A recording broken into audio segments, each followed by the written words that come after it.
Mishnahé. Là, on continue sur les Zougot. Et aujourd'hui, donc, hier, on a vu Yosef ben Yezer, Ish Tsereda. Et aujourd'hui, Ezrat Hashem, Yosef ben Yochanan, Ish Yerushalayim. Alors, ce qui est intéressant aussi de préciser avant de poursuivre et voir l'enseignement de Yosef ben Yochanan, qui était donc le Av Beddin avec Yosef ben Yezer. Yosef ben Yezer étant le Nassi, Yosef ben Yochanan étant le Av Beddin. Et c'est. D'ailleurs, déjà, il faut préciser, la Mishnah dans Sota nous dit que depuis Yosef ben Yezer et Yosef ben Yochanan, depuis leur disparition, Batlou à Eshkolot. Eshkolot, c'est les grappes, littéralement, Eshkol. Donc, Ish, chez Hakolbo. Eshkolot, c'est aussi Ish, des hommes qui ont toutes les qualités, que ce soit Torah, que ce soit Yirat Shamaim, que ce soit Yirat Het, comme ça la Gemara dit. Donc, c'est-à-dire, c'était des. Ils ont d'ailleurs, la Gemara dans Shabbat, elle dit qu'ils ont pris des dispositions pour renforcer. On a vu hier qu'ils ont renforcé donc, le lien avec le Rav, mais ils ont aussi renforcé, parce qu'ils côtoyaient les Mityavnim, qui les encourageaient à sortir d'Eretz Israël et aller je ne sais où. Eux, ils ont été Gazrou Tum'a l'Eretz Ha'amim. Des Tanaïm. À l'époque du Beth Amikdash. Le Beth Amikdash était encore là. Donc, à l'époque des Tanaïm, Gazrou Tum'a l'Eretz Ha'amim. Celui qui sort, tamé. Il ne peut pas manger la tourma, etc. Il sort de quoi? Il sort d'Eretz Israël. Gazrou Tum'a l'Eretz Ha'amim. Shabbat Yud Dalet Amud Bet. Voilà. Donc, il ne faut pas sortir d'Eretz Israël, sauf pour les raisons évoquées, comme on l'a vu dans la Gemara. Ça, c'est, précisons encore quelque chose qui est marqué dans la Gemara dans Masechet Temura. La Gemara dans Masechet Temura dit que la première halakha qui a été l'objet d'une mahloket et qui n'a pas été tranchée et sur lequel ils ne sont pas mis d'accord, plus précisément. Ils ne sont pas mis d'accord sur ce halakha. Quel halakha ils ne sont pas mis d'accord? Sur. C'était à l'époque de Yosef ben Yezer et Yosef ben Yochanan. Ils n'étaient pas d'accord sur quelque chose. Et en général, ils n'étaient pas d'accord tout au long des générations. Mais après, ils arrivaient à trancher et à se mettre d'accord. Là, donc, quelque part, il y a eu quelque chose. C'est sur la smicha, une marloquette un peu particulière qu'il faut développer. C'est la première marloquette sur laquelle il n'y a pas eu d'accord entre les deux. Est-ce qu'on est sommaire sur les behemoth à Yom Tov? Sur un korban. Ouais, sur un korban. Sommaire sur le korban. C'est-à-dire qu'il y a marqué dans la Mishnah, dans ma Masechet Beitza, que En rochvin al gabe behema b'yom tov. Est-ce qu'on peut chevaucher ou se mettre sur une behema quelconque Yom Tov? Non. Pourquoi? Gzera sheba yitlosh. De peur qu'il va détacher une branche. Donc, Chazal ont interdit d'utiliser une behema, de s'appuyer sur une behema. Comme ils ont interdit aussi de s'appuyer sur un ilan, sur un ilan. Donc, on ne peut pas s'appuyer sur un arbre, Shabbat ou Yom Tov, c'est pas? Celui qui a un hamac, c'est pas bon. Pourquoi? Parce que il y a des solutions, mais en tout cas, normalement, si c'est le hamac qui est rattaché directement à l'arbre, on ne peut pas être dessus. On peut pas mettre son chapeau, n'est-ce pas, sur l'âne. On ne peut pas utiliser un ilan. On ne peut pas prendre quelque chose qui est posé sur le comme tout le monde connaît l'histoire avec le stapler, n'est-ce pas? Comment il est de dos, etc., etc. Ceci étant dit, et donc on n'a pas le droit de s'appuyer. Or la smicha, ça c'est vous qui le dites. Chazal il dit d'autre chose. C'est s'appuyer sur une behema et toute forme d'appui d'un korban aussi c'est assour. Et donc la chéla, est-ce que sommaire sur un korban, c'est pas une behema, c'est un korban yom tov. C'est une marloquette entre Yosef ben Yezer et Yosef ben Yochanan qui n'a pas été tranchée entre les deux. Et celui qui voit dans Masechet Beitza, Dafraf, Yutet, Raf là-bas, Vadaï, Smicha, c'est des Rabbanan. Et alors, quel rapport? Ok, alors c'est Smicha, c'est dans les Kohanim. Marloquette, Bet Shamaï, Bet Hillel, est-ce qu'on fait la Smicha sur le Korban? D'accord, mais ça c'est un travail, ça c'est un travail de Béalim, les Kohanim et les Béalim. Donc, est-ce qu'on est sommaire ou pas Yom Tov? En tout cas, ça c'est marloquette, c'est juste pour dire le contexte. Ceci étant dit, voyons maintenant l'enseignement de Yosef ben Yochanan qui est, comme toutes les Mishnah, toute la Torah, fort important. Voyons, qu'est-ce qu'il dit? Yehi betra patuach lirvacha. Ça veut dire quoi? Yehi betra patuach lirvacha. Contrairement aux immeubles d'aujourd'hui, en France, pas en Eretz Israël, ou en Chutz Laaretz, je ne sais pas ailleurs, où il y a marqué toute mendicité ou colportage est interdite. Autrement dit, l'homme, l'habitant, il est confortablement installé dans son fauteuil, en chaussons, avec un thé ou un café ou autre chose. Et il y a quelqu'un, malheureusement, qui a faim dehors. Il lui dit, ne me dérange pas. C'est un peu agressif comme ça. Je pense qu'il y a une... Bon, enfin, c'est pas... La Torah, elle dit, Yosef ben Yochanan, Ish Yerushalayim, Yehi betra patuach lirvacha.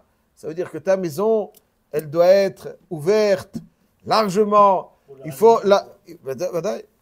Yehi betra patuach lirvacha, c'est-à-dire que les animes puissent avoir accès. Il y a les interphones, après il y a le clé, il y a la clé, il y a des trucs, hâte qu'il arrive, miskin le hani, il doit passer plusieurs barrages. Et il a faim, qu'est-ce qu'on fait? On est dans les immeubles d'Eretz Israël, de Bnei Torah, il y a Bekoshi, une porte qui s'ouvre à l'entrée de l'immeuble. Et donc, Zochim, aval,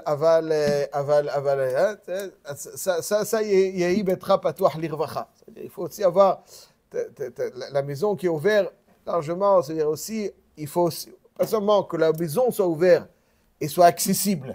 Ça veut dire aussi que le baït, il doit être ouvert pour offrir de la revacha. Pour offrir, quelqu'un, des fois, il a besoin de parler, il a besoin de se soulager, il a quelque chose qui lui pèse sur le cœur. Il faut savoir offrir un réconfort. Quelqu'un, des fois, il pense que pour offrir un réconfort, il faut donner des billets ou il faut donner...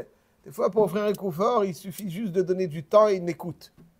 C'est ça. Yehi betra patuach lirvacha. Veyihiyu aniyim bene betra. Les aniyim, donc, doivent faire partie de la famille, bene betra. Yehiyu aniyim bene betra. Alors, bien entendu, ça signifie aussi que quand tu as la possibilité d'offrir donc un poste chez toi, un emploi chez toi à un ani, yehiyu aniyim bene betra. Et il faut qu'il soit là. Ouais, connaissez l'histoire avec Ephraim Mibrisk. Ephraim Mibrisk, une fois, alors dans la ville de Brisk, les Aniim, ils avaient la maison du Rav de Ephraim Mibrisk, et ils rentraient comme chez eux. Et une fois, ils rentraient, ils faisaient comme chez eux. Et une fois, il y a un Ani qui était là depuis quelques jours. Il rencontre Ephraim, le maître des lieux. Il lui dit, dis-moi, tu sais combien de temps on peut rester ici? Il ne savait pas que c'était le maître des lieux. Il pensait que c'était aussi un Ani. Il n'y avait pas Ani ibn Betra. Il lui dit, écoute-moi, ça fait bien longtemps que je suis là, on ne m'a jamais rien dit. Et donc, le Briskerov, il raconte que des fois, il rentrait chez lui et dans son lit, il voulait dormir. Dans son lit, il y avait quelqu'un qui dormait déjà. Comment il fait? Eh ben, il se débrouille. Il prend un autre lit quand il y en a. Ou bien autre chose. Ça, c'est Yohanim Bnei Betra. Ça, c'est une Darga Tsuma. Ça, c'est une Darga Tsuma. Bon. Et tout de suite, après, continue Yosef ben Yochanan. Il dit comme ça. Et a priori, on ne comprend pas très bien l'enchaînement, mais on va essayer de voir. Donc, il dit Yehi Betra Patuach Lirvacha. Ve Yohanim Bnei Betra. Tout d'un coup, il passe Ve'al Tarbe Sirhai Maïsha. Be'ishto Amrou. Qu'est-ce qu'il y a, M. Cohen? Hein? Al tarbe si hay maïcha. Al tarbe si hay maïcha. Parler, c'est un chashouf, c'est important. Al tarbe si hay maïcha. Beishto amrou, qu'elle va homer beshet chavero. Donc ça veut dire que ne parle pas sans arrêt, raconte chaque chose, on y revient. מכאן אמרו חכמים, כל זמן שאדם מרבה שיחה עם האישה, גורם רעה לעצמו, הוא בוטל מדברי תורה, וסופו יורש גיהינום. הוא בוטל מדברי תורה. Ça, c'est sa havruta. Sa havruta, des fois la femme, elle a un plus bon niveau que l'homme, des fois. Bon, mais en tout cas, mais בוטל מדברי תורה, יורש גיהינום. Alors, d'abord, comment expliquer cet enchaînement? Pitom al tarbi שיחה עם האישה. Au début, il parle des anim. Le sentiment que j'ai quand je lis cette Mishnah est toujours le suivant. C'est que des fois, vous avez des gens qui invitent par souci de chesed, achnasat orchim ou je ne sais. Mais ils ne veillent pas aux règles de la tsniout. Ils ne veillent pas aux règles de la tsniout. Ça veut dire qu'ils invitent quelqu'un, et puis ça commence à parler à table, ça commence à échanger, ça commence à... Yatsa scharo be'efsedo. Yatsa scharo be'efsedo. C'est-à-dire que si tu invites, c'est uniquement à condition que les règles de tsniout soient respectées. Quelqu'un, il a des jeunes filles à la maison. Il a des jeunes filles, des filles à lui, des jeunes filles. Il invite des bahourim. Pourquoi? Parce qu'ils sont à la yeshiva et qu'ils ont envie de goûter à quelque chose d'intéressant, de plus intéressant qu'à la yeshiva. Donc il les invite. Et après, quoi? Tu sais gérer la chose? Tu sais pas gérer la chose. Tu sais pas gérer la chose. Le vrai chokhmah, c'est de ne pas inviter. Ou inversement, tu as des enfants adolescents, tu invites de jeunes filles de séminaire. Tu sais gérer la chose? Tu sais pas gérer la chose. Al darbe sichai maisha. Tu as un jeune couple, tu invites un autre jeune couple. Et lui, il parle avec elle et elle avec lui. Ça, c'est comme ça qu'on se conduit, c'est comme ça qu'on se comporte. Al darbe sichai maisha. Mais moi, j'invite. Achnasat orchim. Chesed. Chesed le umim hatat. Des fois, il y a du chesed qui est hatat. Al darbe sichai maisha. Al darbe sichai maisha. On n'invite pas des gens dont on sait qu'ils sont légers. On n'invite pas des gens dont on sait qu'ils sont légers. Pourquoi? Parce que ça abîme. Parce que ça abîme. Allez, Parashat HaShavua, comment il s'appelait la mère de celui du Mekalel, Mecharef Gadef. Marqué Vayetze Ish Mitzri, etc. Il était Mechalef. Veshem Imo Shlomit Bat Divri. Shlomit Bat Divri. Elle a été avec un c'est la seule qui a été avec un Égyptien. La seule. Shlomit Bat Divri. Pourquoi elle s'appelle Shlomit Bat Divri? Parce qu'elle disait bonjour à tout le monde. Shlomit, elle disait shalom. Comment ça va? Ça y est, on doit être sobre. On ne doit pas être lourd, mais on doit être sobre. Il y a une barrière qu'il faut élever. Shlomit. Shalom aleichem. Shalom aleichem. Shalom aleichem. Une femme, elle ne dit pas bonjour à tout ce qui bouge. Il y a une certaine retenue. Bat Divri, elle était dabranite. Elle parlait avec l'un, avec l'autre, etc. Elle fait que parler. Shlomit Bat Divri, elle a eu malheureusement ce lien avec le Mitzri, etc. Ça, c'est donc, c'est pour ça qu'il dit Al-Tarbe Sichai Maisha. C'est-à-dire, Yibetra, Patoar Lirvacha, Veyoanim Benebetra. Dans le Ben Ishai, dans Bereshit, Shana Shnia, je crois, je me rappelle, j'avais vu quelque chose d'intéressant. Il parlait du Ilchot Kiddush Bimkom Saouda. C'est-à-dire que quelqu'un qui écoute le Kiddush, il doit écouter le Kiddush là où il compte manger. Si j'écoute le Kiddush dans cette pièce, et j'ai l'intention de manger dans la pièce d'à côté, alors il y a dans certaines conditions, c'est pas un Kiddush Bimkom Saouda. Et il dit, le Ben Ishai, que chez eux à Bagdad, ils avaient l'habitude que les femmes mangent dans une autre pièce. Ils ne mangent pas avec tout le monde. Même à Djerba, voilà, nous on a perdu les bonnes habitudes. Les gens, ils ont retenu de Djerba que la Pkeila et l'homme Soki. Alors, ça, ils ont oublié. Il y a une pièce pour les uns et une autre pièce pour les autres. Pourquoi? Parce que c'est comme ça. Alors aujourd'hui, si vous faites ça, ça risque de soulever des émeutes. Aval alcool panim, il faut savoir que même si on ne fait pas ça, et il dit le Ben Ishraï, même qu'ils n'avaient pas d'invité, midat atzniut, comme ça, que s'il y a un invité, au moins que ça ne commence pas à... Chacun de son côté, chacun, qu'il n'y a pas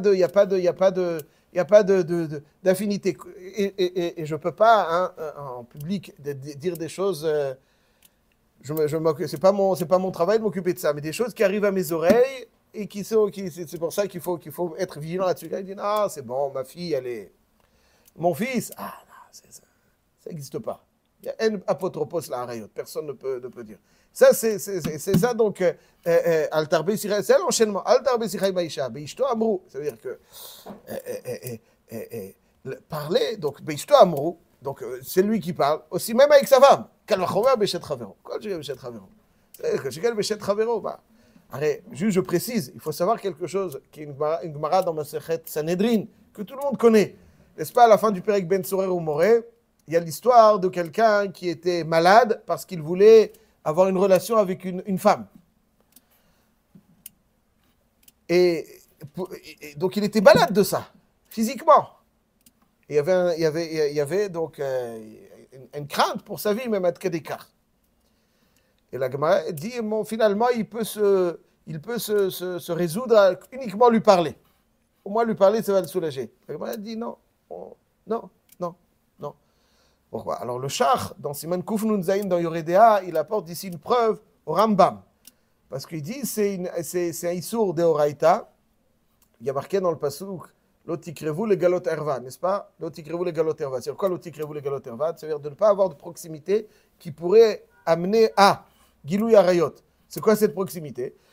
Alors on sait que toucher, et qui pourrait amener donc à ce lien, c'est un Issour de Horaïta, c'est le Rambam, c'est la halacha. Mais ici on voit que même parler, quelqu'un qui parle juste pour le plaisir de parler avec une femme, pas pour lui demander la route pour tel et tel endroit.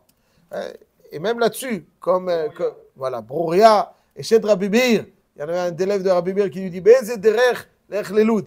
Il lui a dit Beze leloud, Reka, espèce d'imbécile, ouais, Beze leloud. On dit Beze derech, économise les mots. Bon, ça c'est Brouria.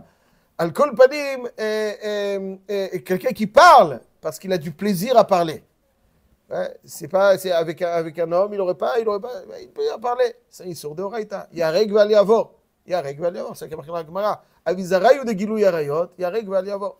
Donc ça, c'est Al Tarbe Sichai Baisha, Bishto Amrou, Kol Vachomer, Beshet Chavero, Kal Vachomer, Bishto Amrou. C'est pourquoi Bishto Amrou? Quel problème avec sa femme? Alors il dit, la Mishnah, il dit, il parle avec sa femme, Abaya. Alors il dit, Mikan Amrou Chamim, Kol Zman, Shadam Arbe Sichai Maisha, Gorem Raale Atzmo. C'est quoi Gorem Raale Atzmo? Ça veut dire il se tire dans les pieds. C'est ça que ça veut dire, Gorem Raale Atzmo.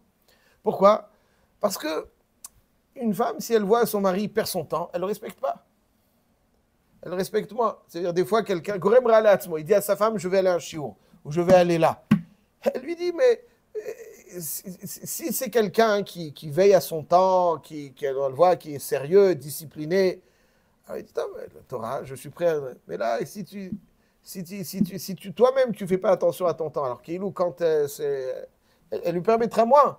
Elle permettra moins, elle sera moins, elle adhérera moins à ça. Quand elle voit qu'elle est sérieuse, on ne perd pas de temps. Il y a chaque fois quelque chose. Donc elle est plus encourageante, plus...